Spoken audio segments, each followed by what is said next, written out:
Balaram alias Ramesh, అవును Nallamala sir. దళం. అవును సార్. పీపుల్స్ వారితో మీకు సంబంధాలు ఏ విధంగా ఏర్పడ్డాయి? భూస్వాముల పెత్తనము ఎక్కువ ఉండే సార్ ఊర్లో. పటేన్లది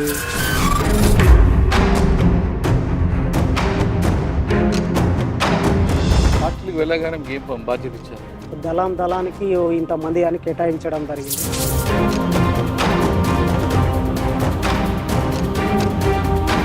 టీడీపీని బాగా ఓడగొట్టాలి, టీడీపీకి వ్యతిరేకత చేయాలని చెప్పి పార్టీ కాంగ్రెస్ టీడీపీ ఉండదు. కొన్ని సందర్భాలుగా అప్పచెప్పిన పనులు చేయాల్సి వచ్చింది. పోలీసులు కొమ్మి కూడా ఉండేది కదా. మనోళ్ళు సరెండర్లు అయ్యి కొందరు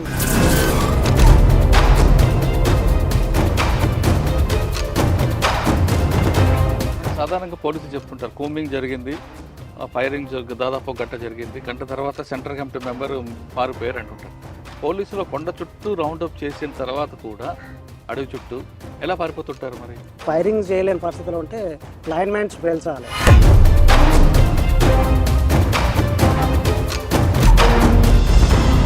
అట్లా వెళ్ళిపోయి సేఫ్గా ఉంటుంది అన్నట్టు. వీళ్ళందరూ ఉన్నప్పుడు ఎప్పుడైనా జరిగిందా ఆ విధంగా? క్యాంపుల్లో 8 మంది పడిపోయారు, 8 మంది బాడీలో. అప్పట్లో ల్యాప్టాప్లు వచ్చేవా? ల్యాప్టాప్ ఉన్నది సార్ మా దగ్గర. ల్యాప్టాప్లు ఏముండేవి అప్పట్లో? సాంబశివుడు ఏపీటీలు అంటే దళాలు ఎక్కడ అయిందని ఆయన. మరి ఎందుకు బయటకు వచ్చారు? వాటిని అనుమతించిందా? వాటి అనుమతి ఇయ్యదు కూడా, చంపేస్తుంది కానీ. ఎక్కడ సరెండర్ అయ్యారు? ఎవరి దగ్గర? ఏ ఆఫీసర్ చూసినా నాకు డౌటే ఉన్నది.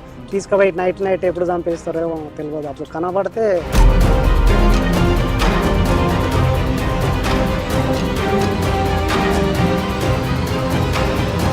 నేను ఆ సార్ని నమ్మి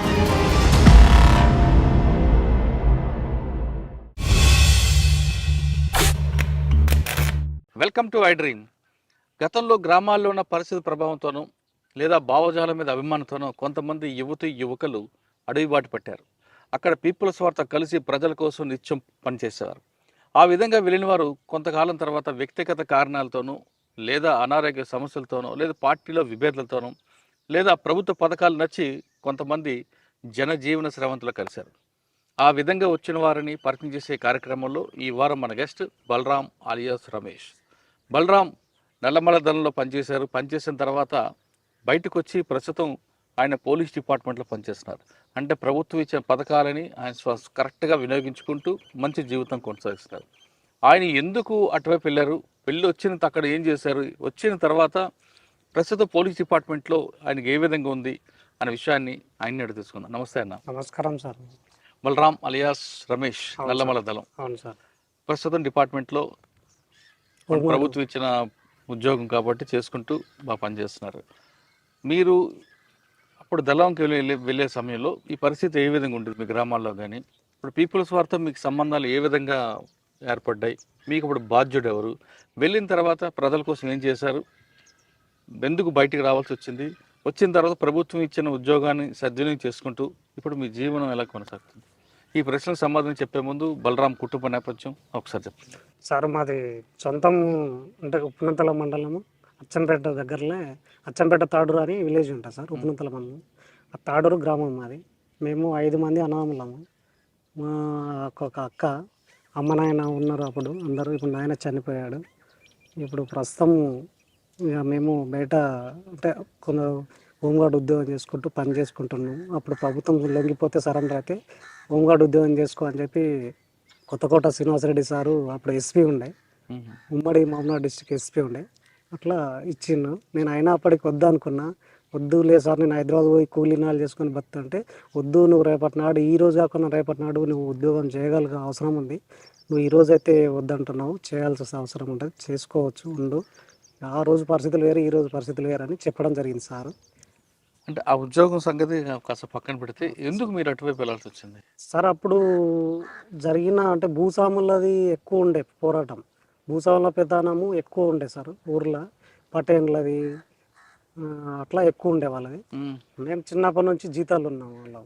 జీతాలు ఉండి అంటే మాకుంది, భూమి ఉంది, ఇల్లు ఉన్నాయి, అన్నీ ఉన్నాయి, జీతాలు ఉన్నాం. అప్పుడు ఎట్టి చాకిరి అనేది అక్కడ రెడ్డిస్ వాళ్ళకు అంటే పెద్దదారులలాగా ఒక ఊర్లో ఫోన్ సౌకర్యం వాళ్ళకే ఉండేది, టీవీ సౌకర్యం, పేపర్ సౌకర్యం వాళ్ళకే ఉండేది. ఉమ్, అప్పుడు మాకేం తెలియకుండే.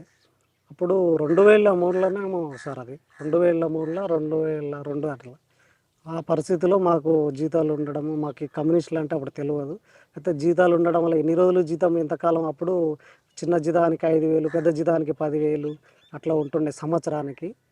అట్లా చేసి చేసి పని చేస్తూ ఇక బయట సమాజం ఏంది అని తెలుసుకోవడానికి కొంచెం బయటికి వెళ్ళేవాడిని. అట్లా కమ్యూనిస్ట్ పార్టీ పరిచయం అయింది అప్పుడు. పరిచయం కావడంతో అంటే అప్పుడు అచ్చంపేట వచ్చిందా కమ్యూనిస్ట్ పార్టీ? వచ్చింది సార్, అచ్చంపేట నుంచి. అక్కడే ఉన్నాము ఊర్లల్లో. అప్పుడు చర్చల టైము అయిపోయింది కూడా. ఉమ్, ఇక చర్చల టైం త్వరలోనే చర్చల టైం అయిపోయింది. అంతా పార్టీ అంతా ఆర్గనైజర్గా ఎక్కువ పనిచేస్తుంది. ఇక వాల్ పోస్టర్లు, కరపత్రాలు పంచడము, వాళ్ళు పనులు అప్పచెప్పిన పనులు చేయడం, ఉమ్, వాళ్ళు అట్లా తీసుకోవడం జరిగింది. ఉమ్. డైరెక్ట్ పార్టీలకు తీసుకోలే. అంటే అప్పుడులో పార్టీ మీకు ఎలా దగ్గర సంబంధం ఏర్పడింది పార్టీకి మీకు? అంటే మీరు పార్టీ సిటీలో రావడం వల్ల కలిసారా, లేదు మీరు అచ్చంపేట దళం వచ్చినప్పుడు కలిసారా? నేను డైరెక్ట్ అప్పుడు అచ్చంపేటలో మన రఘు సంతోష్ అని పనిచేసేవాళ్ళు సార్. ఆ, సంతోష్ అని మిలిటరీ పనిచేస్తుండే, రఘు అని ఆర్గనైజర్ పనిచేస్తుండే. వాళ్ళు తీసుకెళ్ళారు సార్ నన్ను. రఘు తీసుకెళ్ళిండు. రఘు తీసుకెళ్ళిన తర్వాత కొన్ని పనులు అప్పచెప్పిండు. ఉమ్, కరపత్రాలు, వాల్ పోస్టర్లు అవి ఇవి పనులు చేయాలని చెప్పి కొన్ని అప్పచెప్పినారు. భూస్వాముల గురించి వ్యతిరేకత కొట్లాడి పనిచేస్తూ ఒక 2 నెలలు 3 నెలల తర్వాత పని చేసిన తర్వాత పార్టీ అప్పుడు డైరెక్ట్ పార్టీ తీసుకున్నది. కానీ 2004 అంటున్నారు మీరు. అప్పటికే చర్చలు జరపాలని ఒక ప్రతిపాదన వచ్చింది కదా, ఆ విషయం జరుగుతుంది కదా? అప్పుడు చర్చల టైం వల్లనే రిక్రూట్మెంట్ కూడా అప్పుడే వేయించుకున్నారు సార్ పార్టీ. ఓహో. అక్కడ చర్చలు జరుపుతూ ఇక్కడ ఊర్లలో రిక్రూట్మెంట్ కూడా అక్కడ పెంచుకున్నది మొత్తం. ఉమ్. పెద్ద ఎత్తున వేయించుకున్నది అన్నట్టు. అప్పుడు ఆ టైంలో మీరు ఆ టైంలో నేను వెళ్ళాను సార్. ఆహా. ఇక వెళ్ళిన తర్వాత పార్టీ అంటే అప్పుడు తీసుకెళ్ళి పార్టీ ఎవరు పడితే వాళ్ళు తీసుకుందా, ఒక సిద్ధాంతం అన్న వాళ్ళని తీసుకుంటే? యాక్టివ్ ఉన్న పౌరులని, యువకులని తీసుకున్నారు సార్. అప్పుడు పార్టీకి పని చేయాలంటే యువకులు పని చేయాలి కాబట్టి అట్లా యువకులని అందరినీ తీసుకున్నారు సార్. ఇక సమస్యలతోనే వచ్చిన మీతో వాళ్ళని పాటు ఎవరిని వెళ్ళారు అప్పుడు? నాతో పాటు ఎవరు రాలేదు సార్. మీరు ఒక్కరే? నేను ఒక్కనే వెళ్ళిన మా ఊరికి వెళ్ళి కానీ అప్పట్లో ఒక అపవాదు ఉండేది, సార్. ఎవరైనా ఊర్లో వాళ్ళ మీద కేసులు ఉన్న వాళ్ళు కానీ, లేదు దేనికి పనికి రాకుండా తిరుగుతున్న వాళ్ళని, ఇటువంటి వాళ్ళందరినీ పార్టీ తీసుకుంది, అదే పార్టీ పెద్ద నష్టం చేకూర్చిందని ఉంది. సార్ అప్పుడు అట్లా ఉన్నది కానీ మేము పార్టీ కోసం పని చేయాలని పోయినాం సార్. అప్పుడు మాకు అవి అన్నీ తెలియకుండా పార్టీ కోసం పని చేయాలని తీసుకున్న వాళ్ళని మేము పోయినాం, పార్టీ కోసం పని చేసినాము. తర్వాత నిర్బంధం పెరిగి పోలీసు అంత డెవలప్ లేకుంటే స్టార్టింగ్లో అడవిలకు తొచ్చుకొచ్చేంత విరుచుకొచ్చేంత పోలీసు డెవలప్ లేకుండే. తర్వాత చర్చలు అయిపోయి 2000 అంటే తర్వాత పోలీసు బలగాలు ఎక్కువయ్యి శ్రీనివాసరెడ్డి సార్ వచ్చినప్పుడు పోలీసు బలగాలు, గ్రెనేడ్స్ దళాలు ఇవన్నీ ఎక్కువయ్యి అట్లా పోలీసుకు ఎక్కువ కుమింగులు చేయడం వల్ల అప్పుడు ఎక్కువైంది పోలీస్ డిపార్ట్మెంటు. ఎమ్మడెమ్మడి ఎన్కౌంటర్లు జరగడం వల్ల వీళ్ళు పార్టీలో అంటే నిలవదొక్కోకపోవడం, అంటే ధైర్యం కోల్పోవడం ఫైరింగ్ కాగానే అట్లా సందర్భాలలో సరెండర్ కొంతమంది వెళ్ళిపోవడం, దానికి గురైన వాళ్ళు ఉన్నారు సార్. అట్లా పార్టీలకు వెళ్ళగానే మీకు ఏం బాధ్యత ఇచ్చారు? బాధ్యత అంటే సార్ పార్టీలో పోగానే కొన్ని మాకు ట్రైనింగ్ కూడా పెట్టారు సార్. అప్పుడు ఒక 6 నెలలు ట్రైనింగ్ ఉన్నది. 2 ప్లేసులు మకాం చేంజ్ చేసినాం. 6 నెలలు ట్రైనింగ్ నడుస్తుంది. ఇక ట్రైనింగ్ అయిపోయిన తర్వాత దళానికి ఇంతమంది అని కేటాయించడం జరిగింది. ఆ దళానికి దళ సభ్యులు వీళ్ళని కేటాయించి వాళ్ళ కమాండర్ వీళ్ళని పరిచయం చేయించి, మీ కమాండర్ మీ ఇన్ఛార్జి వీళ్ళు, మీకు ఏదున్నా మీ సమస్య ఉన్నా అతనికి చెప్పుకోవాలనేది చెప్పి ఉన్నారు సార్. ఇదంతా ఎక్కడ జరిగింది? నల్లమల్లలో? ఇదంతా నల్లమల్లలోనే జరిగింది సార్. నల్లమల్ల ఎక్కడ? నల్లమల్లలో మన మద్దిమడుగు రూట్లో చిన్నరేగు అని చెప్పి కాలనమారి అనేది సార్, అక్కడ జరిగింది సార్. మరి వెళ్తున్నప్పుడు అమ్మా నాన్నకు చెప్పారా? మా నాన్నకు తెలుసు సార్. మా అమ్మకు తెలియదు, మా అమ్మ లేకుండే. మా అమ్మ వాళ్ళ ఊరికి వెళ్ళింది. మా నాన్నకు తెలుసు. మా నాన్నకు అన్నలు అంటే కమ్యూనిస్టులు అంటే సీకటోళ్ళు అనేది. అప్పుడు అన్నలు సీకటోళ్ళు, ఇట్లా అన్నలు రా అని చెప్పేవాడు మా నాన్న. అంటే భూస్వాములు వీళ్ళకి ఇట్లా అపోజిట్గా వ్యతిరేకత కొట్లాడేవాళ్ళు, న్యాయం కోసం కొట్లాడేవాళ్ళు అని చెప్పి మా నాన్న చెప్పేవాడు. అట్లా నాన్నగారికి ఇష్టమే? మా నాన్నకి ఇష్టం. అంటే మా నాన్నకి ఇష్టంగానే మా నాన్న ఓకపోయి, మా నాన్న ఊర్లో మా నాన్న అంటే కొంచెం భయం అనేది అందరికీ. ఇంకా అందులో నేను కమ్యూనిస్ట్లో కొంచెం పని చేయడం, మా ఇంట్లో మేము మా వాళ్ళకి తెలియకుండా నేను పని చేసిన. ఆ పని చేయడం వల్ల పార్టీ నన్ను మా వాళ్ళకి తెలియకుండానే పికప్ చేసుకొని వెళ్ళిపోయింది. ఓకే. పార్టీలకు వెళ్ళారు. సార్ 6 నెలల ఎంతకాలం ఉన్నారు? నేను ఒక first training period. First training పీరియడ్లో 6 నెలలు ట్రైనింగే ఉంటుంది సార్ అందులో. అప్పుడు అందరూ రిక్రూట్మెంట్ అయ్యారు. అందరూ 6 నెలల దాకా అందరికీ అన్ని విధాలుగా ట్రైనింగ్ ఇచ్చిర్రు. ఆ ట్రైనింగ్ అయిపోయిన తర్వాత దళాలు ఏర్పాటు చేసి ఆ దళానికి ఈ దళానికి ఇంతమంది అంతమంది అని చెప్పి ఇన్ఛార్జ్ని ఇవ్వడం, కమాండర్లను ఇవ్వడం. మేము దాంట్లో మాకు దళ సభ్యులుగా మేము దళ సభ్యునిగా ఉండడం, దళ సభ్యునిగా ఉండి కమాండర్ చెప్పినట్టు పని చేయడం, ఆ ఏరియాకు ఉన్నప్పుడు ఆ పని చేయడం. నల్లమలలో కొన్ని రోజులు కొన్ని ప్రాంతాలు అది చేసిన తర్వాత అచ్చంపేట, తెలకపల్లి, ఈ ఎల్జిఎస్ అంటే ఆర్గనైజర్గా కొంతకాలం 1+2 అని చెప్పి తిరగడం, మఫ్టీల సివిల్ డ్రెస్లో తిరగడం, తుపాకులు చిన్న వెపన్స్ పెట్టుకొని కమ్యూనికేషన్ పెంచుకోవడం, ఊర్లలో ఎక్కడ మనకు ఇన్ఫర్మేషన్ లాగడం అట్లాంటివి చేసేది అన్నట్టు. తర్వాత అట్లనే రిక్రూట్మెంట్ కూడా పెంచుకోవాలి. ఏమన్నా ఎక్కడన్నా యాక్షన్ జరిగినప్పుడు కూడా మనకు ఇమ్మీడియట్గా కమ్యూనికేషన్ అందాలి, చెప్పాలి, చేయాలని. కానీ అప్పుడు పొలిటికల్ మీద ఎక్కువ ఉంటుండే సార్. అప్పుడు టీడీపీని బాగా ఓడగొట్టాలి, టీడీపీకి వ్యతిరేకత ఇది చేయాలని చెప్పి కాంగ్రెస్ రావాలని అప్పుడు కాంగ్రెస్కి ఇది చేసేవారు. పార్టీ కాంగ్రెస్ టీడీపీ ఉండదు అంటే అప్పుడు ఉండదు. మాకు వాళ్ళ అపోజిట్గా అప్పుడు పని చేసినప్పుడు అట్లా మాకు కొన్ని సందర్భాలుగా అప్పచెప్పిన పనులు చేయాల్సి వచ్చింది. అంటే ఊర్లలో వ్యతిరేక భూస్వాములు అన్నట్టు. ప్రజల కోసం లోపలికి వెళ్ళారు మీరు? ప్రజల కోసం వెళ్ళాము. ఏం చేశారు ప్రజల కోసం?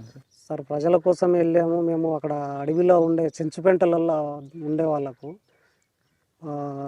అంటే ఆ ప్రాంతాన తుంక్యాకి తెంపే వాళ్ళు కానీ, ఈ ప్రజలు కట్టెగొట్టే వాళ్ళు కానీ, పసులు జువాలు గొర్రె జువాలు వచ్చేవాళ్ళు కానీ అందరికీ సహకారం ఉన్నది సార్. అప్పుడు అన్నలు ఉన్నప్పుడు అడవి ఒక కన్నతల్లిలాగా చూసుకునేది.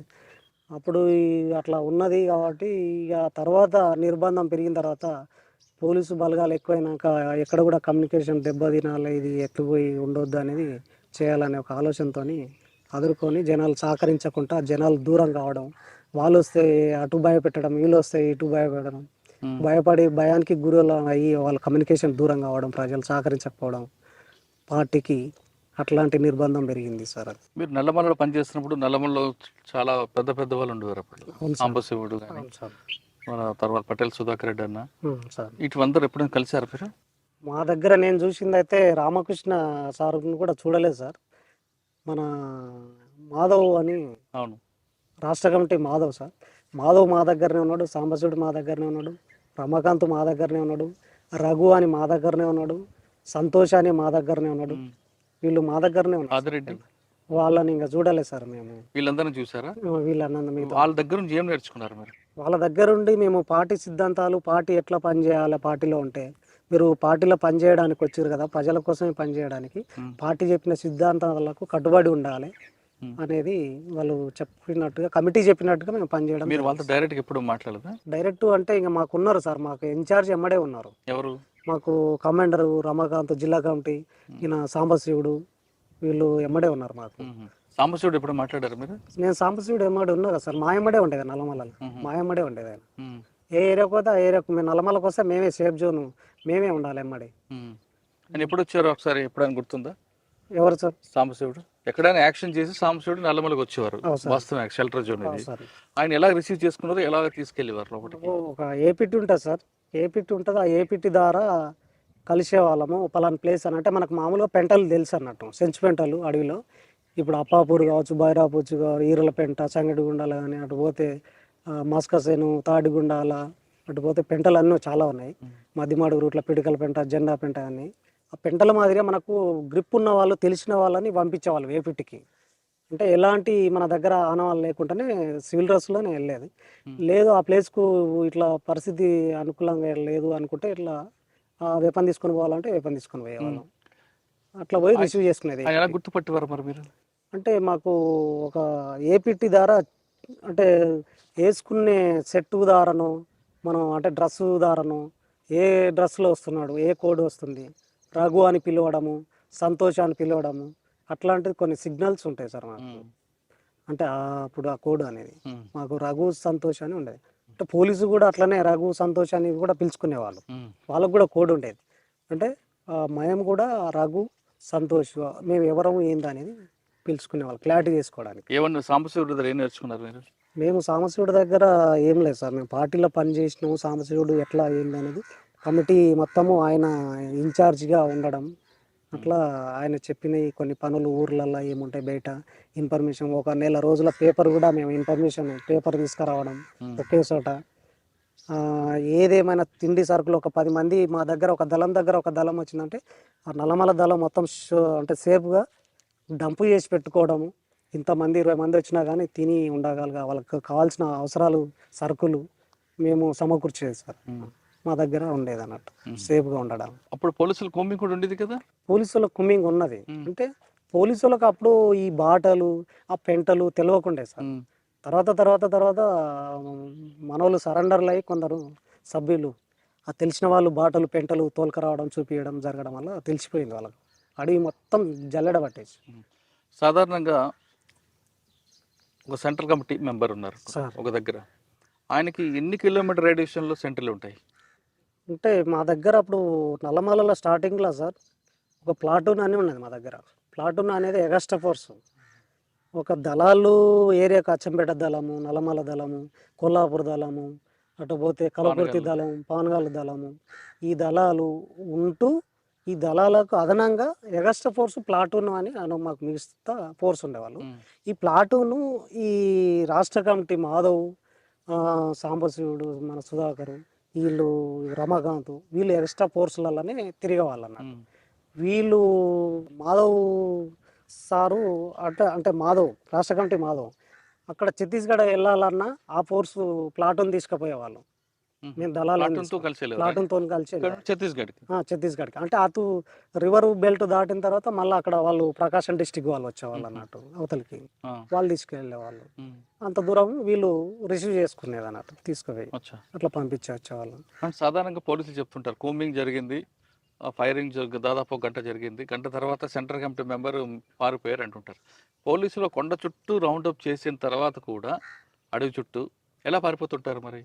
మేము అంటే ఎక్కడైతే ఇప్పుడు బాట ఉండే క్రమాలలో ట్రాక్ ఉంటుంది సార్, ట్రాక్ ఉన్న క్రమాలలో ఎక్కడ కూడా మకాం అయ్యాము. ట్రాకుకు బాటకు మనిషి ఉనికిడి ఎక్కడ కూడా కదలికలు లేని దగ్గర క్యాంపు అంటే అక్కడ వేసుకోవడం ఉండడం జరుగుతుంది. అంటే ఆ ప్రాంతానికి మనిషి కదలికలు ఉన్నదికు మేము ఆల్రెడీ ఒక సెంట్రీ పోస్టులు పెట్టడం, ఒక సెంట్రీ ఉంటే లేదంటే 2 సెంట్రీల 3 సెంట్రీల అట్లా సెంట్రీ పోస్టు పెట్టి అక్కడ వాళ్ళని పెట్టి ఆ సెంట్రీ పోస్టుకు కూడా ఒక 500 మీటర్ల దగ్గర కూడా లైన్ మ్యాన్స్ క్లెమర్ మ్యాన్ కూడా పెట్టి వాళ్ళ అక్కడ నుంచి స్పెషల్ పార్టీ వచ్చి అటాక్ చేస్తే మేము ఇమ్మీడియట్గా ఆ సెంట్రీ ఫైరింగ్ చేయలేని పరిస్థితిలో ఉంటే లైన్ మ్యాన్స్ పేల్చాలి. అప్పుడు పార్టీ ఆగిపోతే ఇక అలాట్ అవుతారు క్యాంప్ అంతా, వీళ్ళు రిట్రీట్ అవుతుంటారు ఇక్కడ, అట్లా వెళ్ళిపోయి సేఫ్గా ఉంటుంది అన్నట్టు. అది పరిస్థితి. లేదు అంటే ఫైరింగ్ చేయాల్సిందే, అప్పుడు సెంట్రీ అందరూ అలర్ట్ అవుతారు అన్నట్టు. వీళ్ళందరూ ఉన్నప్పుడు ఎప్పుడైనా జరిగిందా ఆ విధంగా? జరిగింది సార్. మాకు మెయిన్ అంటే సంగడిగుండాల ఎన్కౌంటరు పెద్ద ఎత్తున జరిగింది సార్. సంగడిగుండాల ఎన్కౌంటర్ 15 మంది ఉన్నాం మేము. 15 మందిలో సంగడిగుండాల ఎన్కౌంటర్లో 10 మంది అంటే 2 బయటికి పోతే 2 పార్టీలు డివైడ్ చేస్తే శ్రీనివాసరెడ్డి సార్ విదేశీ ఎస్పీ సారు అప్పుడు ఒక పార్టీ ఏమాటి సార్ వచ్చిండు, ఒక పార్టీ ఏమాటి కొందరు వచ్చారు. ఒక పార్టీకి ఒక అతను దొరికిండు, ఒక పార్టీకి ఒక అతను దొరికిండు, ఇద్దరు దొరికిపోయిన తర్వాత మేము ఇంకొక 13 మంది ఉన్నాం. 13 మందిలో ఒక అతను దొరికిన ఒక అతను శ్రీశైలం దొరికిండు, ఒక అతనేమో పెంటలలోనే అప్పాపూర్లో దొరికిపోయాడు. ఇక మేము 13 మంది ఉన్నాం సంగడిగుండాలలో. 13 మంది ఉంటే 13 మందిలో మేము ఒక లేడీకి స్వరూపాన్ని తుమ్మలభావంత్ భార్య స్వరూపాన్ని ఆమెకు పాము గరిచింది. పాము గరిస్తే మకాం మార్చలేని స్థితిలో ఉన్నాం. అంటే ఆమె కొంచెం వెయిట్ ఉంటుంది పెద్ద మనిషిలాగా, ఆమెను షిఫ్ట్ చేయలేక లేడీస్ ఒక 4 ఉంటారు, 5 మంది.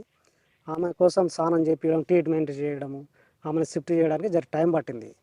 అయితే ఇక ఆ క్రమాలల్లో మాకు అక్కడ దొరికిపోయిన వ్యక్తి ఇక్కడ దొరికిపోయిన వ్యక్తి 2 పార్టీలు పోలీసు బలగాలు 2 బలగాలు రావడానికి మా దగ్గర రావడానికి ఒక రోజంతా ఒక 24 అంటే 42 రోజులు పట్టింది మా దగ్గరికి రావడానికి, పార్టీలు బలగాలు రావడానికి.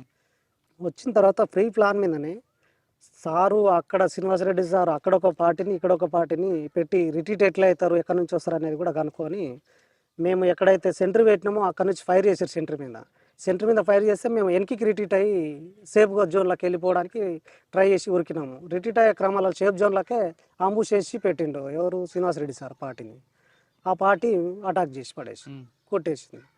ఇక కొడితే ఆడనే 8 మంది ఫస్ట్ మకంలోనే క్యాంపులనే 8 మంది పడిపోయారు. 8 మంది బాడీలు అందరూ.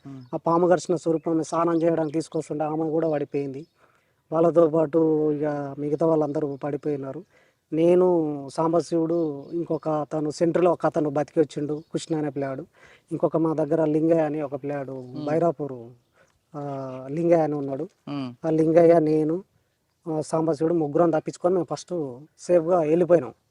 ఫైర్ చేస్తుంటే ఫైరింగ్ వద్దు అని చెప్పి సాంబశివుడు అన్నాడు. మనం ఫైరింగ్ చేస్తే మన ఎమ్మడి పడతారు, మనము తక్కువ ఉన్న ముగ్గురం ఇద్దరం అన్నాం, మన వాళ్ళు అందరు చనిపోయినారు, వద్దు అని చెప్పి ఫైరింగ్ చేయొద్దు అన్నాడు. నాకు ఫైరింగ్ చేసిన నా దగ్గర ఆ స్వరూప స్పేస్ ఆమె కామ్రేడ్ స్వరూప అని ఉన్నది. ఆమె వెపన్ నా దగ్గరే ఉంది, నా వెపన్ నా దగ్గర 3 రెండు.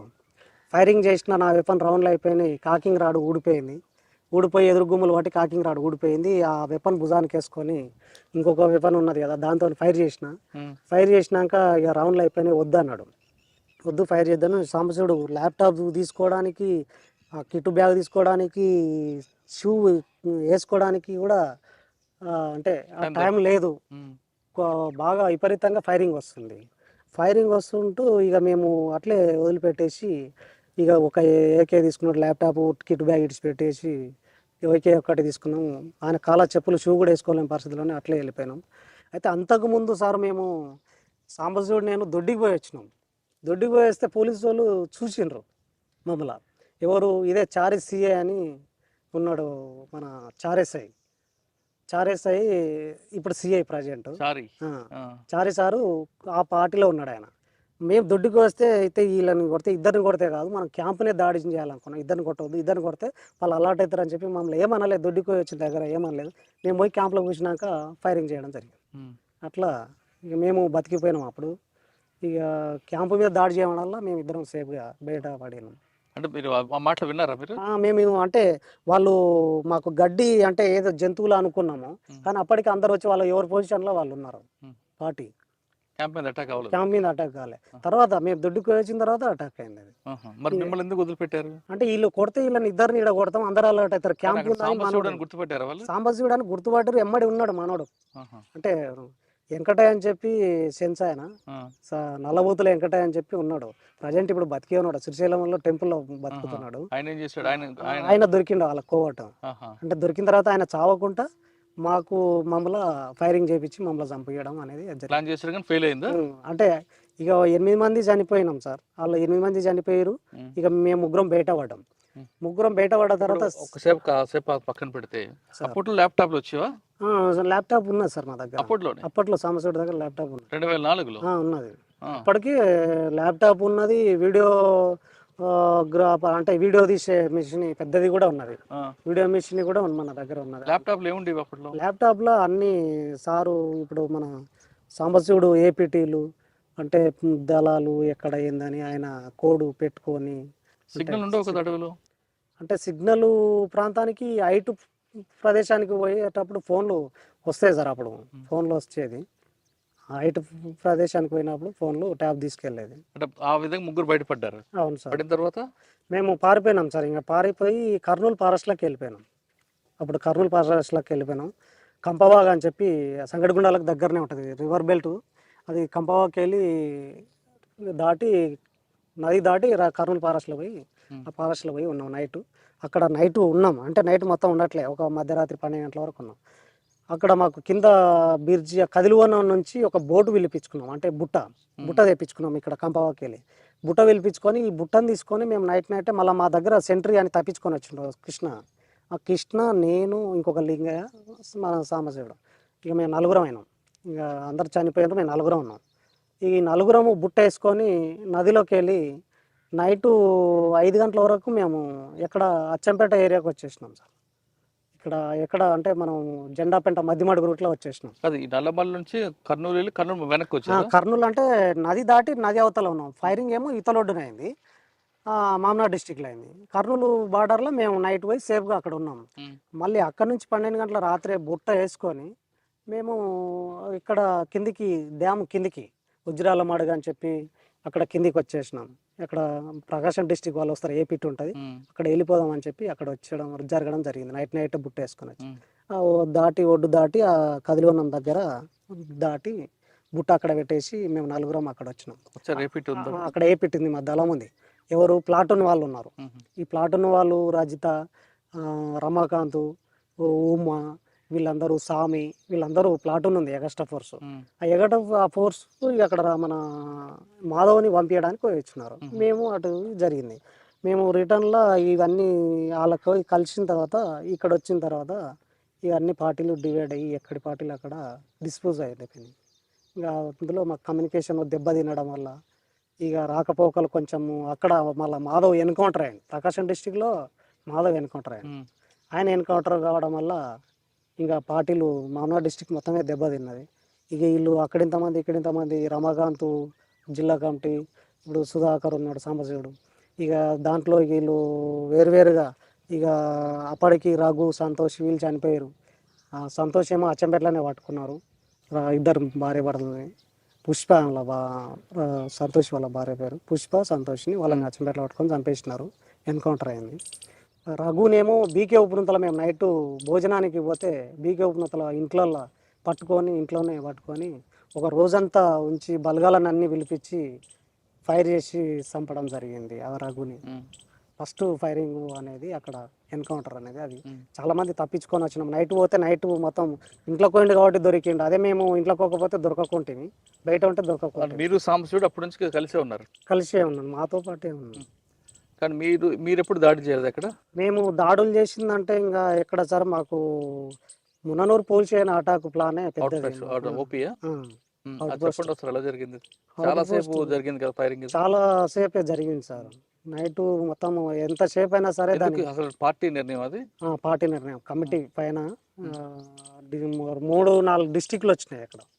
అంటే నల్గొండ, ప్రకాశం, గుంటూరు, ఇట్లా డిస్టిక్లు, కర్నూలు అందరు వచ్చిన తర్వాత మామనాడు డిస్టిక్ వాళ్ళు చాలామంది ఉన్నారు. అందరు కలిసి ప్లాన్ చేసి పోలీసులను అటాక్ చేయాలని ప్లాన్ ఉండే. అంటే ఫస్ట్ డమ్మీ పోలీస్ అని ఇట్లా ఉంటుంది, మనం ఇట్లా దీని యాక్షన్ ఎట్లా చేయాలి, ఎట్లా ఎదుర్కోవాలని డమ్మీ యాక్షన్ చేస్తాం. డమ్మీ యాక్షన్ చేసిన తర్వాత రియల్గా దాన్ని పోయి అటాక్ చేయడం జరిగింది. అక్కడ ఫెయిల్ అయింది ఏంటంటే, ఒక మనోళ్ళు ఫైరింగ్ పోవాల్సిన టైం వల్ల పోకుండా ఆ టైము తప్పిపోతే ఫెయిల్ అయింది. టైం తప్పిండ్రు. అంటే తినే లంచ్ 8:30కు భోజనం చేస్తారు వాళ్ళు, సిఆర్పి వాళ్ళు నైట్. ఆ 8:30కు కరెక్ట్గా దాడి చేయాలి. ఆ తినే టైం వల్ల దాడి చేస్తే గందరగోళం పడి వాళ్ళు ఫెయిల్ అవుతారు, మనం సక్సెస్ అవుతామని ఆ టైం వల్ల చేయాల్సింది మాకు 1 గంట లేట్ అయింది. గంట లేట్ అయ్యే వరకు వాళ్ళు తిని ఎక్కడి పొజిషన్లకు వాళ్ళు ఎవరి డ్యూటీలో వాళ్ళు ఎక్కి వెళ్ళిపోయారు. అట్లా ఫైరింగ్ చేయడం వల్ల మాకు ఫెయిల్ అయింది. బండి తీసుకెళ్ళి పోలీసు పెడతారు, ఎడ్ల బండి, కూరగాయల బండి అనుకుంటా. బండి కూరగాయల బండి అంటే మైక్ సెట్ ఉంటుంది మా దగ్గర ఆల్రెడీ. అట్లా ఎవరో రైతులు పోతున్నారు, పందుల కావాలి, చేను కావాలి పోతున్నారు మొత్తుకుంటా అన్నట్టుగా బండి పోతుంటుంది. అప్పటికి మేము వెనకంగా ఒకరి ముంగలంగా ఒక పార్టీ, వెనకంగా ఒక పార్టీ అని ఒక టీములు ఏర్పాటు చేసుకునే వాళ్ళం అన్నట్టు. ఆ టీములు మా టీము అసాల్ట్ టీం అన్నట్టు. అంటే మేము డైరెక్ట్ పైకి ఆ సెంటర్ పోస్ట్ని కొట్టాలి. ఎవరు రజిత, నేను, అంటే ఇట్లా మేము కొంత మెదకు పాండు అని ఉన్నాడు. ఆ పాండు చనిపోయిండు. అక్కడ సామికి మా టీములనే మా ఇద్దరికి పడ్డాయి. మా టీమే పోవాల్సింది ముంగలంగా, వాళ్ళు ముంగలంగా అలర్ట్ చేస్తారు, మేము వెనకంగా వెళ్ళాలి. వెనకంగా పోయటం వల్ల మా టీములని ఇద్దరికి ఎల్ఎంజీ ఉన్నది. ఎల్ఎంజీ ఒక అతను కొట్టే వరకు గొంతు కాడ పడ్డది. ఈ గొంతు మొత్తం కోసుకపోయి ఆడనే పడిపోయాను. ఇక ట్రీట్మెంట్ చేసుకుంటా ఉన్నారు వాళ్ళు. అప్పుడు ఉమా డాక్టర్ మా దగ్గర, ఉమా అని ఉంది, ఇప్పుడు షాదినగర్ ఉమా డాక్టర్ ఉండే, ఆమె డాక్టర్ ఉండే. మేమేమో ఇక మిగతా వాళ్ళం ఫైట్ చేయడానికి రెడీగా ఉన్నాము. శ్రీశైలం నుంచి బస్సులు ఎందుకు ఆపారు? అంటే పోలీసు బలగాలు ఇక్కడ అచ్చంపేటకి వెళ్ళి మనకు రాకుండా ఒక మైనింగ్ పెట్టి అక్కడ ఒక ఫోర్స్ని పెట్టినాం. ఆ అమరావతి ఫోర్స్ రాకుండా అక్కడ ఒక మైనింగ్స్ పెట్టి అక్కడ ఫోర్స్ నాకు. ఆ సిరిశైలంకి వెళ్ళి ఫోర్సు అంటే అక్కడ బలగాలు వస్తాయి అని చెప్పి అక్కడ కూడా పిలిపించుకుంటారని చెప్పి అక్కడ రాకుండా అక్కడ కూడా ఆపేసినాం బలగాల. అక్కడ ఎక్కడక్కడ ఆపేస్తేనే మనం సేఫ్ ఉంటాము, మళ్ళీ రిటర్న్ అయ్యి అడవిలోకి వెళ్ళిపోవడానికి. కానీ ఎక్కడెక్కడ బస్సులు ఆపేసినాం. రిటర్న్లో అవన్నీ ఆపేసిన తర్వాత మళ్ళీ అవే బస్సులు సిరిశైలం వచ్చి బస్సులని తీసుకెళ్ళి అప్పాపూరు రాంపూర్ ఇది ఉంది కదా సార్, సలేశ్వరం వచ్చేటప్పుడు అక్కడ వరకు బస్సులో మేము అందరం సేఫ్గా వచ్చేసినాం. అంటే 2 డెడ్ బాడీలని తీసుకొని తర్వాత డెడ్ బాడీ ఒకటే, తర్వాత ఒక డెడ్ బాడీ అంటే తర్వాత ఇబ్బంది అయింది, కానీ డెడ్ బాడీ ఒక దగ్గర తీసుకెళ్ళినాం. తీసుకొచ్చి ఆయన దానం చేసి ఆ బస్సులో సేఫ్గా వచ్చి, ఆ బస్సులో కూడా సిరిసిల్ల నుంచి వచ్చే బస్సులో కూడా పోలీసు వాళ్ళు, ట్రైనింగ్ పోలీసు వాళ్ళు ఉన్నారు. కర్ణాటక పోలీసులు కర్ణాటక పోలీసు వాళ్ళు ఎవరో ట్రైనింగ్ పోలీసు వాళ్ళు అని కర్ణాటకలో. వాళ్ళు ఉన్నారు. వాళ్ళని అందరినీ ఒక్కరం కూడా మేము ఎలాంటివి కూడా ఇట్లా ముట్టుకొని బెదిరియడం అదిరియడము అట్లాంటిది ఏం అంటే చేయలేదు. వాళ్ళు బతికిపోవడానికి కారణం సాంబశివుడు వద్దు అన్నాడు. సాంబశివుడు వద్దన్నాడు. ఉమ్. ఎవరిని కూడా ఎవరు మీరు ఏం అనకండి, పోలీసులు వాళ్ళు లీవ్లో పోయేట వాళ్ళు ఉంటారు, ఏదో ఒక రకంగా ట్రైనింగ్ వాళ్ళు ఉంటారు, ఏదో మనకు ఐడెంటిఫై వాళ్ళు మనకు టార్గెట్ కాదు, వాళ్ళు కాదు అక్కడ ఫెయిల్ అయిందని వీళ్ళని చేయడం కరెక్ట్ కాదని ఎవరిని కూడా ఎక్కడ ఏం చేయలేదు. వాళ్ళని కూడా వదిలిపెట్టేసి అదే బస్సులో మేము ఎక్కడైతే డ్రాప్ అయినామో డ్రాప్ అయిన బస్సుని అక్కడ మలిపి అదే బస్సులో మళ్ళీ రిటర్న్ పంపించేసిండు సాంబశివుడు. వాళ్ళే మళ్ళీ పోలీసులు ఫైర్ చేస్తామని ఎవ్వరు వాళ్ళు కూడా ఏం అనాలే, వాళ్ళకి అర్థం కాలే ఎవరు ఏంది తీసుకుపోతున్నారు అని కూడా అర్థం కాలే. అట్లాంటి సిచ్యువేషన్లో వాళ్ళని కూడా సేఫ్గా మళ్ళీ బస్సులు రిటర్న్ ఇచ్చి పంపించేసినాం. అది అయిన తర్వాత నెక్స్ట్ ఇంకెక్కడ తీసారు మీరు? ఇంకా అది అయిన తర్వాత ఏం చేయలేదు సార్. ఇక మామూలుగా అంటే ఫైరింగ్లు బైరాపూర్ కాడ జరిగింది. బౌరాపూర్ కాడ ఫైరింగ్ జరిగింది, వాళ్ళు కుమ్మింగ్ పోయి వస్తున్న క్రమాలలో. తర్వాత ఆడ జరిగింది, ఇంకొక గారెబండల కాడ జరిగింది. కొన్ని ప్లేసులు ఉన్నాయి. కాకపోతే ఏంటంటే మేము పోవాల్సిన టార్గెట్ అయితే కాదు, మేము పోతున్న క్రమాలలో వాళ్ళు అలసిపోయి వచ్చి కూర్చున్నారు, అట్లా మేము ఫైరింగ్ చేయడం జరిగింది. అది అట్లాంటి కొన్ని సందర్భాలు. మరి ఎందుకు బయటకు వచ్చారు? నిర్బంధము అనేది చాలా ఎక్కువైంది సార్. అప్పుడు పోలీసు నిర్బంధం ఎక్కువైంది, కమ్యూనికేషన్ బయట పబ్లిక్ సహకరించకుండా కొంచెము ఇబ్బందికరంగా ఎటు పోతే ఎటు పంపిస్తే అటే కొంచెం అనుమానము, అంటే అక్కడే పోలీసులకు జిక్కిపోయే సందర్భాలు ఉన్నాయి, నమ్మే పరిస్థితి లేదు. నమ్మకంగా పనిచేసే వాళ్ళు అంటే ధైర్యం కోల్పోవడం, అతను పోయిండు ఏంది నేను కూడా పోతే నన్ను కూడా చంపేస్తారేమో అని చెప్పి వాళ్ళు వచ్చి ఒక మనిషి చచ్చిపోతే ఒక మనిషి కోసం వీళ్ళందరినీ చంపేస్తారేమో, మార్చుకుంటారేమో, అట్లా అని కొన్ని ఆ పరిస్థితుల వల్ల ఇబ్బందులు పడి కొందరు బయటికి చెప్పకుండా వచ్చిన వాళ్ళు ఉన్నారు సార్. నేనైతే పార్టీకి చెప్పేసి వచ్చిన సార్. పార్టీ అనుమతి ఇచ్చిందా? నేను పార్టీ అనుమతి ఇయ్యదు కూడా, చంపేస్తుంది, కానీ చెప్పి రావడం జరిగింది. నాకు ఒక బాధ్యత అనేది నేను అంటే ఈయన కోల్పోతున్నాము, చేయలేకపోతున్నాము అనే ఒక ఆలోచన వచ్చేసి నేను చెప్పి. సాంబశివుడికి చెప్పారు అప్పుడు మీరు? సాంబశివుడికి చెప్పలేదు సార్. నాకు కమాండర్ ఉన్నాడు, ఆ కమాండర్కు చెప్పడం జరిగింది. లేడీ అని విజయ్ అని, జైనం కమాండర్ విజయ్ అని మాకు తర్వాత ఆర్గనైజర్గా పంపించింది. ఆ విజయ్ కమాండర్కు ఏమున్నా సాంబశివుడు నువ్వు మీ కమాండర్కి చెప్పు అని అంటే అట్లా చెప్పడం జరిగింది. ఆమె అట్లా కాదు అని ఆమె కూడా అట్లెట్లా ఇట్లెట్లా అని చెప్పి కొంచెం ఖండించింది. అట్లా పోవడం కరెక్ట్ కాదు, ఇట్లా పోవడం కరెక్ట్ కాదని. ఇక నేను పోయిన తర్వాత ఆమె వెళ్ళిపోయింది. ఆమెది కర్నూలు వడ్లరాం. నేను డైరెక్ట్ మజీద్ సార్కు మీట్ అయినా సార్. మజీద్ సార్కు మీట్ అయిన తర్వాత అప్పుడు మా అన్న వాళ్ళు కొంచెం పొలిటికల్ చేసేవాళ్ళు, మాకు కొంచెం సపోర్ట్ ఉన్నది, అందరూ సహకరించేవాళ్ళు. పొలిటికల్ పై ఆఫీసర్ దగ్గర తీసుకుపోవాలనేది ఒక ఆలోచన, ఎందుకంటే చంపుతారు చేస్తారని భయం ఉండే. నన్ను అయితే చంపొద్దు, చంపాలనుకుంటే నేనైతే అంత ఈజీగా చావను నేను అది అని చెప్పి కొంచెం అంటే భయం ఉన్నది నాకు, చెప్పడం జరిగింది. పొలిటికల్ని అడ్డు పెట్టుకుని డైరెక్ట్ మజీద్ సార్ సిఐ సార్ అని అచ్చంపేటలో కొత్తగా వచ్చారు వాళ్ళు. అప్పుడు ఈ గిరిబాబు సారు, మన మజీద్ సార్, వీళ్ళంతా ఎస్ఐ బాల్చవన్ ఎస్ఐ, మన సీన్ సార్ అని ఎస్ఐ ఉన్నాడు, నల్ల సీన్ అని బాగా భయపెట్టించేవాడు సార్. ఆ సీన్ సారు వాళ్ళ అయితే వాళ్ళకి అప్పుడు ఏంటంటే ఎవరి దగ్గర సరెండర్ అయితే మాకు ప్రమోషన్లు వస్తాయి అనే ఆలోచనలో వాళ్ళకు ఉన్నది. మాకేమో అట్లాంటివి ఏం తెలియకుండే సార్. మాకు మజీద్ సారు ఏంటంటే పై ఆఫీసరు కాబట్టి పై ఆఫీసర్ని అప్రోచ్ అయిపోయినాం మేము. అట్లా ఎస్పీ దగ్గర శ్రీనివాసరెడ్డి సార్ దగ్గర నన్ను తీసుకెళ్ళిండు మజీద్ సార్. ఎర్రగొల్ల రమేష్ అంటే నువ్వేనా? అవును సార్, నేను ఎర్రగొల్ల రమేష్ ఆలియాస్ బాలరామ్ రమేష్ అంటే మీరు అంటే నేను ఆయనని ఎట్లా గుర్తుపెట్టుకున్నట్టే ఆఫీసర్ మా అమ్మ నాయనని పిలిచి ఉప్పునంతలకు బట్టలు పెట్టడము, కొంచెం సహకరించడం, సానుభూతి చూపించడము, రాండి నువ్వు ఇంత ఎందుకు ఏం లేకపోయినావా, అన్నీ ఉండి ఎందుకు పోయినావా అని చెప్పి కొంచెం మీ అమ్మ నాయనకు చూస్తే చనిపోతారు నువ్వు రా చూసుకో అని పిలిచడం జరిగింది, స్టేట్మెంట్ ఇస్తే. అట్లా కొంచెం లాస్ట్ ఇన్నింగ్లో కూడా కొంచెం అది కూడా నాకు సపోర్ట్ అయ్యింది. నేను ఆ సార్ని నమ్మి కూడా వచ్చిన. నేను ఎవరు ఏ ఆఫీసర్ చూసినా నాకు డౌటే ఉన్నది, తీసుకుపోయి నైట్ ఎప్పుడు చంపేస్తారో తెలియదు. అప్పుడు కనబడితే కాల్చివేత, నేను బతికినట్టే. వాస్తవానికి శ్రీనివాసరెడ్డి సారు సహకరించకపోతే నేను చంపేద్దరు కూడా వాస్తవానికి. యూనిఫామ్ వేసి తీసుకెళ్ళింది. నన్ను కొత్తకోట మామనార్ నుంచి కొత్తకోట కుమ్మింగ్ ఉందని చెప్పి సారు డ్రెస్ వేపియండి గ్రీన్ డ్రెస్ ఎవరు అది అంటే వేశారు? గ్రీన్ డ్రెస్ దాలు అని చెప్పి సారు భాషను మాట్లాడు నాకేమో అప్పుడు రాదు వేశారు?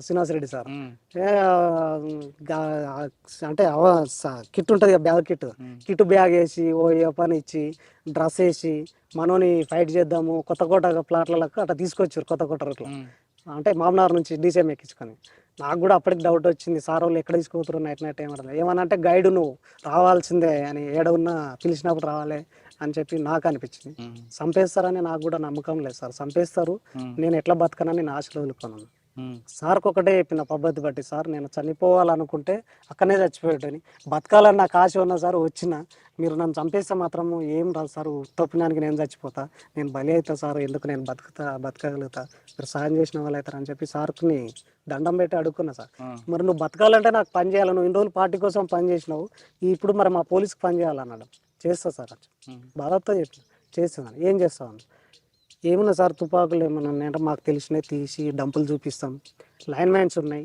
లైన్ మ్యాన్స్ చూపిస్తా అని చెప్పి పార్టీ ఎక్కడుందో చూపిస్తా అంటే పార్టీ అంటే కొల్లాపూరే వచ్చినాము కొల్లాపురం రీచ్ అయితే ఇక్కడ నుంచి కొడితే బోట్లో పోతుంటే ఉమ్, పార్టీ నల్లమల పోతుంటే మాకు పార్టీ తారసపడి ఉమ్, ఎదురుగా పార్టీ వచ్చింది నేను ఆల్రెడీ చెప్తానే ఉన్నా అదే మన వెంకటేశ్వర సారు ఈ కొల్లాపూర్లో ఎస్ఐ చేసి ఉండు ఇప్పుడు డిఎస్పి ఇప్పుడు ప్రస్తుతం మామనారు డిఎస్పి చేస్తుంటాం మొన్న గద్వాలు ఉన్నాయి ఆ సార్ కూడా ఒక పార్టీ ఇన్ఛార్జి మా దగ్గర బాల్చేవాన్ అని ఎస్ఐ ఒక ఇన్ఛార్జ్ ఒక పార్టీ అమ్మడి ఉమ్, నేను పోతుంటే పార్టీ కనబడ్డది నేను అవతలొడ్డున కర్నూలు అంటే అడవిలో రివర్ అవతల ఒక పార్టీ మేము ఇతలో ఉన్నాం బోట్లో పోతుంటే వద్దు సార్ ఫైర్ చేస్తారు అటు పోకండి ఇట్టే ఉండండి పార్టీలు అవతలు ఉన్నాయని చెప్పడం కూడా జరిగింది ఆ పార్టీలు కూడా మన రజిత మురళి వీళ్ళు ఉన్నారు అందులో వీళ్ళే ఉన్నారు ఫైరింగ్ చేయడానికి కూడా ఉమ్, అయితే మనోళ్ళ మీద ఫైరింగ్ చేసిరు వాళ్ళు అంటే యాక్చువల్గా వాళ్ళు నీళ్ళకి వచ్చినారు సార్ వాళ్ళు నీళ్ళకి వస్తే మనోళ్ళు ఒక పార్టీ ఉంది వీళ్ళు స్పెషల్ పార్టీ పోలీసు వాళ్ళు వస్తున్నారు ఎక్కడ వాళ్ళ వీళ్ళు అని చెప్పి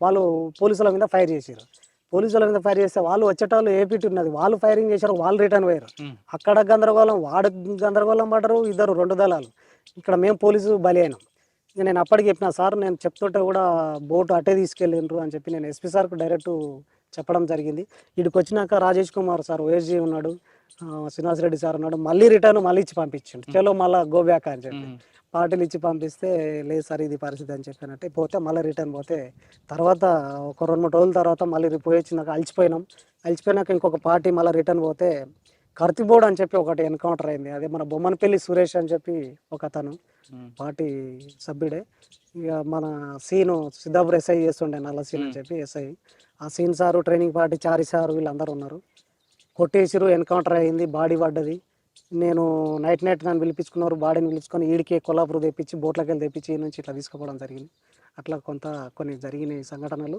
శ్రీనివాసరెడ్డి సార్కు నేను ఇప్పటికి కూడా చెప్తున్నా కలవాలని చాలాసార్లు పోయినా నాకు కలవలేకపోయిండు ఫోన్లో కూడా మాట్లాడతాడు కలుస్తా కూడా కానీ అంటే సారు అప్పటికిప్పటికి కొంచెం పై ఆఫీసర్ కాబట్టి చేంజ్ కావడం జరిగింది బాధ్యతలు ఎక్కువ ఉంటాయి. బాధ్యతలు ఎక్కువ ఉంటాయి కలవలేకపోతున్నాడు మేము ఇప్పటికైనా నేను ఒక ఫ్యామిలీని అంటే బతకగలుగుతున్నా అంటే ఈ రోజుల్లో ఈ స్థాయిలో ఉన్నా అంటే పోలీస్ ఆఫీసర్లే మనకు చాలా సాయం చేసిన వాళ్ళు ఉన్నారు సార్ మీరు బయటకు వచ్చారు శ్రీనివాసరెడ్డి గారు పోలీసుల కోసం పనిచేయమంటే చేశారు సార్ ఒక 2 పార్టీలు అప్పచెప్పినట్టున్నారు 2 దళాలు పాస్ అవుట్ అయినాయి. డంపులు అంటే మామూలుగా డంపులు తీపిచ్చినాము లైన్ మ్యాన్స్ అదే పులిబొమ్మ కాడ కూడా ఒక 25 లైన్ మ్యాన్స్ పెట్టిండ్రు సార్ ఉమ్, నేను చెప్పలేదు అని కొన్ని విషయాలు ఏంటంటే కొన్ని చెప్పలేదు అన్నీ చెప్పలేమా అప్పుడు ఎవరేం చంపుతారో అని నాకు ఉద్దేశం నమ్మకం కలిపియలేదు ఎస్పీ సార్ కల్పించిండు తర్వాత లైన్ మ్యాన్స్ బౌరాపూర్ కాడ తీపిచ్చినాం ఆ పులిబొమ్మ కాడ కొన్ని లీక్ అయితే ఆడ కూడా తీయడం మనోళ్ళు తీయడం జరిగింది ఉమ్, అట్లా కొన్ని జరిగినాయి ఉమ్, ఇక సార్ కూడా నేను కొన్ని పని చేసినందుకు ఆపిండు లేకపోతే అంతవరకు కూడా నేను చంపేస్తాను అచ్చంపేటలో మామూలుగానే ఇద్దరిని పట్టుకుపోయి చంపేసి నా సందర్భాలు కూడా ఉన్నాయి ఇక నిన్ను చంపుతా అంటాడు చంపుతా అంటే నాకు ఏసీ రూమ్లో కూర్చోబెట్టిండు చెమటలు పడుతున్నాయి ఉమ్, ఇక సారు పిస్టల్ టేబుల్ పైన అప్పుడు క్లాసిక్ పిస్టల్ అని చెప్పి కొత్తగా వచ్చినాయి అవును. క్లాసిక్ పిస్టల్ పెట్టిండు ఊకే టేబుల్ మీద ఊకే తిప్పుతా ఉన్నాడు ఉమ్, సారు ఇక నాకు చెమటలు పడుతున్నాయి చెప్పలేకపోయినా ఉమ్, ఇక ఇది సార్ నేను బతకగలుగుతా సార్ నన్ను చంపకండి అని దండం పెట్టిన సార్కు నువ్వు బతకాలంటే మాకు పని చేయాలంటే చేస్తా సార్ ఖచ్చితంగా చేస్తాను అది మజీ సార్ చెప్పడం జరిగింది మజీ సారు ఈరోజు మేము పోలీసులా ఉండి బతుకుతున్నాము అని అంటే ఆ రోజు పరిస్థితి సిచ్యువేషన్ అడ్డిటిగా లేని పరిస్థితుల్లోనూ ఈరోజు ప్రశాంతంగా బతుకుతున్నాం మేము అందరం మాజీ నక్సలైట్లం. అంటే ఒక ఎస్పీ సారు శ్రీనివాసరెడ్డి సారు కానీ, ఒక కిషన్ సార్ కానీ, మాజీ సార్ కానీ, గిరిబాబు సార్ కానీ, వెంకటేశ్వర సార్ కానీ, ఒక అధికారులు ఒక ఆఫీసర్లు మాకు అంటే సహకరించినందుకు మేము ఈరోజు ఆలే లేకపోతే మేము బతకటోళ్ళమే కదా వాస్తవానికి. మరి మీకు ఉద్యోగం ఎప్పుడు ఇచ్చారు? నేను సరెండర్ అయ్యి బయటికి వచ్చేసిన సార్. బయటికి రాగానే అంటే అరెస్ట్ చూపించారు మీకు? నన్ను తర్వాత చూపించింది సార్ సారు. ఆ మేడము చార్జ్ ఉన్న మేడం ఉండే, అంటే సార్ వెళ్ళిపోతాడు, టైం దగ్గర పడ్డది, శ్రీనివాసరెడ్డి సారు వెళ్ళిపోయినాక మన చార్సున్న మేడానికి అప్పచెప్పిండు. అప్పచెప్తే చార్సున్న మేడం నార్కల్ డిస్టిక్ తీసుకొచ్చి, అప్పుడు డిస్టిక్ కాలేదు, నార్కల్ పోలీస్ స్టేషన్ తీసుకొచ్చి ఆడ సరెండర్ చూపించడం జరిగింది. మేడం కూడా మంచిది, చార్సున్న మేడం కూడా చాలా సహకరించి అక్కడే హోంగార్డ్ ఉద్యోగం ఇచ్చారు. హోంగార్డ్ ఉద్యోగం శ్రీనివాసరెడ్డి సార్ అప్పుడు నీకు ఇది ఒక ప్యాకెట్ మనీ లాగా నీకు ఒక నిమ్మర్ అలాటెడ్ చేస్తున్నా, నీ నిమ్మరు ఎడ్జి నిమ్మరు 156 అని నిమ్మర్ అలాటెడ్ చేసి నీకు ఈ ప్యాకెట్ మనీ ఈ రోజు ఉద్యోగం చేయకుండా నేను పోయినా కొంతకాలం 10 ఏళ్ళ తర్వాతనే నువ్వు ఉద్యోగం చేయవలసి వస్తుంది, నువ్వు బతుకు మంచిగా ఉండు అని చెప్పి చెప్పడం జరిగింది. నేను ఆ సారు కోసానికి 2 సార్లు హైదరాబాద్ వెళ్ళిన సార్. సార్ గ్రెనర్స్లలో ఉన్నాడు, అప్పలో ఉన్నాడు. అప్పలో పోయి ఉంటే కూడా మా నన్ను కలవనీయలేదు, అంటే బయట ఫోర్స్ కలవనీయలేదు. అప్పటికి నేను హోంగార్డ్ చేస్తున్నా కానీ పోనీయలేదు. మళ్ళీ మజీ సార్ ఎమ్మడి కూడా పోయి ట్రై చేసి ఆ సార్ని కలవలేక మజీ సార్ కాడికి పోయి కలిసి వచ్చేసిన సార్. ఇక మజీ సార్ కలిసి వచ్చేసిన. అంటే అప్పుడు ఉద్యోగం వచ్చిన తర్వాత ప్రశాంత్ జీవితం ఉంది మీకు? ఉద్యోగం వచ్చిన తర్వాతనే ప్రశాంతంగా ఉన్నా సార్. ఇప్పుడు మళ్ళీ మీరు ఇక్కడ మూవ్మెంట్ ఏం లేదు కదా ఇప్పుడు? మూమెంట్ ఎలాంటిది మన డిస్టిక్లోనే లేదు సార్, మన తెలంగాణలోనే లేదు. ఇక్కడ అంటే ఈ ప్రాంతాలు అక్కడ ఏఓబి, జార్ఖండ్, బీహారు, ఉత్తరప్రదేశ్ అక్కడ ఉండొచ్చు, కానీ ఇక్కడ మన దగ్గర అయితే లేదు సార్. అట్లాంటి ఆలోచన ఇప్పుడు ఈ పార్టీలు ఇవి అవి ఉంటే మేము ప్రశాంతంగా ఉండాలేమో, మేము బతకాలేము కూడా. వాస్తవానికి ఇప్పుడు ఈ రోజుల్లో వాళ్ళు లేరు కాబట్టి, వీళ్ళ ఆఫీసర్లు మాకు సహకరిస్తారు కాబట్టి, పోలీసు సహకరిస్తుంది కాబట్టి మేము బతకగలుగుతున్నాం. అందరూ ఇంకా కొద్దిగా గొప్ప ఉన్నారు సార్. మాకు ఆ రోజుల్లో ప్లాట్లు ఇచ్చినారు, ఆ రోజు కూడా కాంగ్రెస్ ప్రభుత్వం ఉన్నది, సార్ ఉన్నప్పుడు సార్ అప్పుడు కూడా ఇది చేసినప్పుడు ప్లాట్లు ఇప్పించిండ్రు అందరికీ. ఇక్కడ కొల్లాపూర్లో కావచ్చు, కల్లకుర్తిలో కావచ్చు, ఇక్కడ అదే నాగర్ కర్నూల్లో కావచ్చు ఇప్పించారు. కానీ కొంతమందికి అంటే కట్టుకోలేని పరిస్థితిలో ఉండి వాళ్ళు మళ్ళీ వాళ్ళ భూములు వాళ్ళ ప్లేస్లో వాళ్ళు ఆక్రమించుకోవడం జరగడం కొన్ని అట్లాంటివి జరిగినాయి సార్. మాకు ఎలాంటిది కూడా కొంతమందికి కొంచెం ఇబ్బందికరంగానే ఉంది. మాకు ఇప్పటికైనా కొంచెం పోలీస్ ఆఫీసర్లు ఇప్పుడు అందరూ మంచిగా ఉన్నారు, మాకు సహకరిస్తే మేము ఇప్పటికైనా మా వాళ్ళు కొంచెం అట్లాంటి ఆలోచన దురబుద్ధులు లేకుండా ఎవరు కూడా అట్లాంటిది లేకుండా కానీ ఏంటంటే అందరు మంచిగా బతకగలుగుతారు సార్. ఇప్పుడు కూడా చాలా మంది ఉన్నారు. రమేష్, ఫైనల్గా చెప్పండి సార్. తెలుసో తెలియక లోపలికి వెళ్ళారు, పనిచేశారు, తర్వాత నిజాలు తెలుసుకొని బయటకు వచ్చి ప్రభుత్వ ఉద్యోగంతో ప్రశాంత జీవనం కొనసాగిస్తున్నారు. కానీ ఇప్పుడున్న పరిస్థితుల్లో సమస్య ఇంకో రూపంలో రావచ్చు. అవి చూసి చాలామంది మేము కూడా తుపాకీ పడతామనే వాళ్ళకి ప్రజాస్వామ్యబద్ధంగా మనం ఏ పోరాటం చేయడం కరెక్ట్ అంటారా, లేదు తుపాకీ పడితే కరెక్ట్ అంటారా? సార్ అప్పుడు ఉన్న పరిస్థితులు వేరు, ఇప్పుడున్న పరిస్థితులు వేరు సార్. అప్పుడు భూస్వాములు అట్లా పెతానము అట్లా అంటే బయట వాళ్ళకు జనాలకు కమ్యూనికేషన్ తెలియకపోవడము, కొంచెం అవగాహన లేకపోవడము, తెలియక కొంత ఆ పార్టీలో పోయి అంత వ్యతిరేకత అని చెప్పి ఇట్లా ఇది చేయడం జరిగింది. కానీ అప్పట్లేక ఇప్పుడు లేదు సార్. ఇప్పుడు రోజులు మంచిగా ఉన్నాయి, అందరూ ప్రశాంతంగా ఎక్కడైనా కానీ బతకగలగవచ్చు. ఎవ్వరు ప్రశాంతంగా అట్లాంటి ఆలోచనలు లేకుండా ఇంకా ఏమైనా ఉంటే చదువుకొని, ఇంకేమైనా ఉంటే పోలీసులో ఏదైనా ఎంప్లాయీస్, ఈ పోలీస్ ఎంప్లాయీసే కాకుండా ఇంకా ఎంప్లాయీస్లు వేరే ఉద్యోగం కూడా చేసుకోవచ్చు. మంచిగా మన పిల్లలు మేము చదివించుకొని అట్లాంటి ఆలోచన లేకుండా అది తప్పు అని మేము ఇప్పటికి కూడా అది పోతే కూడా మళ్ళీ తప్పు, అట్లాంటి ఉద్దేశం రాకూడదు. ఆ పరిస్థితులు వేరు. ఆ రోజు తుంకి ఆకులు తెంపుకొని కట్టెగొట్టి బతికిన రోజులు వేరు. ఈరోజు పరిస్థితులు మంచిగా ఉన్నాయి సార్. అంత అవగాహన ఉంది, కమ్యూనికేషన్ ఉంది, తెలుసు, సమాజంలో బతకగలుగుతారు. అట్లాంటి ఆలోచన ఉండదు సార్. ఈరోజు ఉన్నది కరెక్ట్ అయిన పద్ధతిలో ఉన్నాం సార్ అందరం కూడా. ఇంకా అట్లాంటి ఆలోచన మనసులోకి వస్తే మళ్ళీ తప్పు చేసిన వాళ్ళం అవుతాం సార్ మేము. అది సమస్య అనేది రకరకాలు పుడుతుంది. సమస్య వచ్చిన ప్రతి ఒక్కరు కూడా ప్రజాస్వామ్యబద్ధంగా పోరాటం చేయండి, కానీ పక్కదారి పట్టి లేనిపోయిన సమస్యలు కొనుక్కోవద్దు అని చెప్తున్నాడు బలరాం. అంటే ప్రతి సమస్యకు పరిష్కారం ఉంటుంది కాబట్టి, అన్నిటికి సమస్యకు పరిష్కారం తుపాకే కాదు, చాలా మార్గాలు ఉన్నాయి కాబట్టి వెళ్ళండి, దాని ద్వారా సమస్య పరిష్కారం తెచ్చుకోండి అంటూ బలరాం అలియాస్ రమేష్ చెప్తున్నారు. గతంలో ఇదే ప్రాంతం మనం ఉన్నాం, ఇప్పుడు కొల్హాపూర్ ప్రాంతంలో గతంలో నక్సల్స్ పీపుల్స్ వారికి పెట్టను కోట, ఇప్పుడు ప్రశాంతంగా ఉంది. ఇక్కడ ప్రశాంతంగా ఉన్న ప్రధాన కారణం ఇక్కడ ఉన్న మౌలిక సదుపాయాలు రావడం కానీ, లేదా గ్రామీణ ప్రాంతాల్లో కొన్ని అభివృద్ధి చేయడం కానీ, ప్రభుత్వాలు కిందకి రావడం. అంటే ప్రభుత్వాలు కిందకు వచ్చాయంటే ప్రధాన కారణం అప్పుడు పీపుల్స్ వార్ ఉండబట్టే ప్రభుత్వాలు కిందకు వచ్చి పథకాలన్నీ కూడా ప్రజలకు అందిస్తున్నాయి. దాంతో ఇక్కడ ప్రజల నుంచి కూడా పీపుల్స్ వారికి పూర్తి సహకారం లేపడంతో పార్టీ ఇక్కడ నుంచి క్రమేపీ ఒడిశాలోకి వెళ్ళినట్టు తెలిసింది. అంటే కేవలం ప్రభుత్వ పథకాలే కాకుండా అప్పుడున్న అధికారులందరూ కూడా అంటే ఇటు కర్నూలు, మహబూబ్ నగర్ పక్కనే ఉన్న ప్రకాశం జిల్లా ముగ్గురు నల్లమల్లి మొత్తం జల్లెడ పెట్టడంతో పూర్తిగా ప్రశాంతంగా కనిపిస్తుంది కొల్హాపూర్. ఇది నల్లమల్లి నుండి రమేష్ అలియాస్ బలరాంతో ఎక్సలెంట్ ఇంటర్వ్యూ. వచ్చే వారం మరో గెస్ట్తో మళ్ళీ కలుద్దాం. అంతవరకు నమస్తే. Thank you Ramesh. నమస్కారం సార్. అయితే ఫైనల్గా చెప్పేది ఏంటంటే ఈ ఇంటర్వ్యూ ఉద్దేశం ఎవరిని పార్టీ వైపు వెళ్ళాలని కానీ లేదు ప్రభుత్వానికి వ్యతిరేకంగా ఉండమని కానీ కాదు. ఎవరు వ్యక్తిగత అభిప్రాయాలు వాళ్ళవి. కానీ పార్టీ అనేది గతంలో ఏం చేసింది, ప్రజల కోసం ఎంత కష్టపడింది పార్టీ. అదేవిధంగా అప్పుడు ఆ ప్రభుత్వ అధికారులు కూడా కేవలం పీపుల్స్ వార్ మావోయిస్ట్ పార్టీ అంటే లా అండ్ ఆర్డర్ సమస్యగా కాకుండా సోషియో ఎకనామిక్ ప్రాబ్లంగా గుర్తించి ఈ సమస్య పరిష్కారం ఎలా చేశారు అనేది భావి తరాలకు చెప్పడానికే ఈ ఇంటర్వ్యూ ముఖ్య ఉద్దేశం. అంతేగాని ఎవరిని ప్రోత్సహించాలని కానీ ఎవరిని వెనకలాగాలని మాత్రం దయచేసి అనుకోవద్దు. Thank you very much. Okay sir, నమస్కారం.